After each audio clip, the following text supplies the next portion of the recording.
Kuse wena Big Zulu awugcwali wena. Yekela ukudesign nabafana abancane o-MT nabo Duncan. Hey awugcwali kunini ngisejele ngikufonela ungabamba amakholi wami ungibloga. Ngaze ngaphuma ngenze Africa namanje usangibloga. Hey wena ugcwali wena. Hlehlele inombolo zakho. Oh soyishaya ngawe emzuzwini.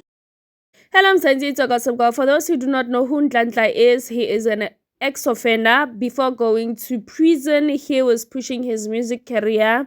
I don't know which genre to be specific. So now he came out, he made a video dissing Big Zulu about MT. You know, it has to do with music, you know, and stuff. So he did not explain the full story, but only him and Big Zulu knows what is going on.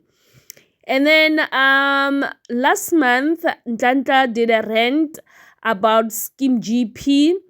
So most people on the video insinuated that Nhlanhla is still in jail. So he came out clarifying the allegations.